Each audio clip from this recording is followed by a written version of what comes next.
Bonjour tout le monde, c'est Paul Crypto Formation avec vous. J'espère que vous allez bien. Aujourd'hui sur la chaîne, on vous présente une analyse d'un projet crypto et les vidéos qu'on vous partage sur la chaîne ici même Crypto Recherche, c'est des vidéos de mon équipe à l'interne chez cryptorecherche.com qu'on se partage lorsqu'on analyse des projets. Donc, on a décidé de vous en partager quelques-uns à chaque mois pour que vous puissiez être au courant de ce qui se passe dans l'écosystème crypto. Donc, profitez-en. C'est comme si vous étiez dans l'équipe Crypto Recherche.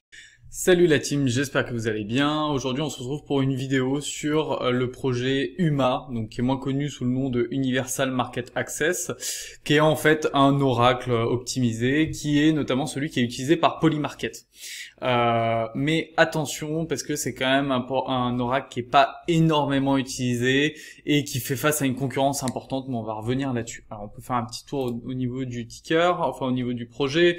Donc on a un projet d'une capitalisation boursière de 264 millions de dollars, un plan de vesting qui est quand même bien avancé, on va revenir dessus également, et puis bon, c'est un projet qui date pas d'hier, donc au niveau de la liquidité, il y a pas de problème. Le projet avait été lancé en mai 2020, donc il y a déjà eu un bull run complet. C'est un projet qui a fait entre guillemets ses preuves, mais on va revenir un peu sur l'utilité en fait de ce projet. Donc ça a évolué, bon on voit beaucoup de projets qui datent depuis un moment, qui évoluent au fur et à mesure dans leur mission.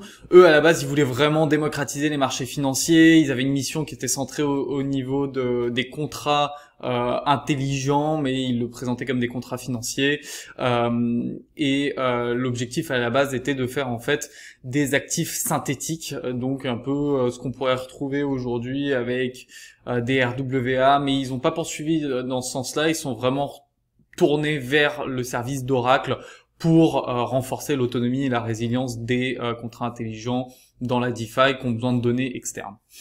Au niveau du fonctionnement, là où on va dire que le projet se démarque un petit peu, c'est que ils ont lancé l'Optimistic Oracle, qui est donc littéralement un oracle optimiste qui part du principe que les données sont correctes, sauf si quelqu'un les conteste. Donc ça permet en quelque sorte que ça aille beaucoup plus vite au niveau des oracles, donc au niveau de la technologie. Ici, il y a une contestation, la donnée est vérifiée par un système de résolution des litiges qui est appelé le Data Verification Mechanism. Si personne ne conteste la donnée est acceptée directement.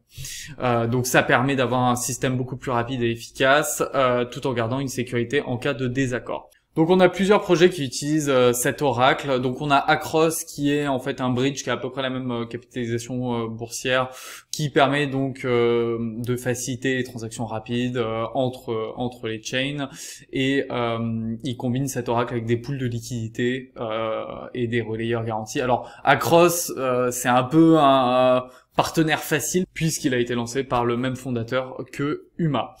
On a Polymarket qui donc s'appuie sur l'oracle optimiste pour valider les résultats des marchés d'information, offrant des données fiables à ses utilisateurs. Donc juste pour rappel, Polymarket c'est vraiment la fameuse place de Paris qui a beaucoup fait parler d'elle pendant les élections américaines, mais qui permet en fait de parier sur un tas de trucs divers et variés, on va dire. Et enfin on a le Jarvis Network qui utilise cet oracle aussi pour assurer la collatéralisation de ces stablecoins et gérer les liquidations. Bon, au niveau des points clés et à surveiller, bon déjà le token il est utilisé pour la gouvernance. Alors ce qui est intéressant par rapport à la plupart des projets qui utilisent leur token seulement pour la gouvernance, c'est que pour participer à la gouvernance, il faut mettre ces tokens en staking et être actif lors des votes pour recevoir les récompenses qui sont en lien avec l'émission de tokens, mais aussi en lien avec leur stacking. Et il faut noter qu'il est quand même très attractif puisqu'ils offrent actuellement un 30% de retour au niveau du stacking. Pour le vesting, il y a que le treasury donc le trésor, la réserve d'argent, qui gère les récompenses aux acteurs du protocole, et ça représente environ 30% de l'offre totale. Donc il n'y a pas de pression vendeuse énorme sur le token, surtout que le token a été lancé depuis 2020. Donc ça fait en sorte que toutes les grosses pressions vendeuses, par exemple des VC et tout ça, est déjà passé. L'équipe, elle est Docs, donc ça c'est vraiment cool. Et au niveau du fondateur, bon, en plus d'une grosse expérience en VC, je le disais tantôt, c'est pas son seul projet de crypto. Il a également lancé Across, qui est le bridge, qui a à peu près la même capitalisation, un peu plus petit. Et donc derrière, il y a la fondation qui gère les deux projets. Et puis il faut savoir que l'équipe est quand même composée d'anciens de Goldman.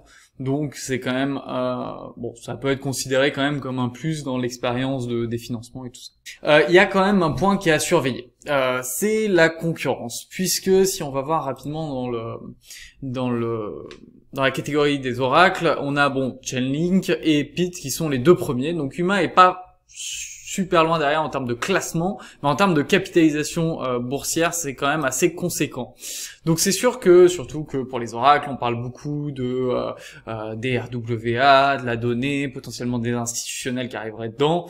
Il y a de grandes chances que les gros joueurs privilégient des données qui arrivent de Chainlink, alors surtout pour les institutionnels, et de Pit, plutôt que d'un oracle optimisé pas trop utile.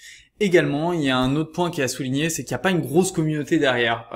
Bon, ça c'est un peu à double tranchant, parce que si on n'a pas de grosse communauté, le marché pourrait se désintéresser de ce projet pour privilégier les leaders de catégorie, surtout avec le nombre de projets qui existent aujourd'hui. Mais si pour quelconque raison ce projet a une nouvelle qui attire énormément de particuliers, ça pourrait vraiment lui permettre de rattraper son retard. Parce que si on regarde un peu au niveau du prix, bon, après, là, on allait plus haut de 2021, mais même si on revient là, bon, ça a plutôt bien performé, mais on va dire que c'est pas un oracle de choix. Bon, là, il y a eu un plus gros pump, on va dire, mais c'est pas, on n'entend pas énormément parler de ce Uma. Et d'ailleurs, si on va voir leur réseau, voilà, 73 000 followers pour un projet qui date depuis 2020, donc on parle de à peu près 4 ans. C'est vraiment pas énorme, quoi. Même, en fait, le Twitter existe depuis 2018. Donc, vraiment 74 000, c'est pas énorme. Et le dernier point, c'est que au niveau des métriques, l'utilisation de l'oracle est en forte hausse ces derniers mois, mais ça a été principalement corrélé à l'utilisation de Polymarket, qui a vu un pic d'utilisation pendant les élections américaines en novembre. On se rappelle de tous les paris qui étaient faits sur est-ce que Elon Musk allait suivre Trump, est-ce que Trump allait gagner, est-ce que quels États allaient passer d'un côté républicain ou démocrate. Donc il y a eu un gros pic d'utilisation, et d'ailleurs si on regarde un petit peu le nombre de requêtes, il y a une grosse chute depuis que les élections sont passées sur l'activité du réseau. Donc il faudra quand même voir si il y a un regain d'intérêt pour le réseau, si vraiment par exemple Polymarket continue à driver le nombre d'utilisations, ou si petit à petit l'oracle est de moins en moins utilisé et que par exemple Polymarket d'un coup tout le narratif autour du gambling et tout ça n'est plus vraiment intéressant, mais ça m'étonnerait quand même. Donc en conclusion, c'est un projet qui est assez intéressant, mais qui ne fait pas le poids pour le moment en comparaison avec les leaders de catégorie, donc Chainlink et Pit. Cependant, si on a des gros projets qui commencent à utiliser cet oracle, ça pourrait démarrer une montée importante du prix du token et faire entrer cet oracle dans le narratif des RWA. Parce que là, pour l'instant, ça fait pas du tout partie des real world assets, alors que l'ensemble des oracles sont plus ou moins corrélés avec les RWA, puisque ça permet de donner des data qui sont hors du marché crypto, donc par exemple le prix de l'énergie ou peu importe, enfin bref, tout ce qui tourne autour des oracles. Donc voilà, c'est tout, on se parle bientôt et puis je vous souhaite une bonne journée. Salut!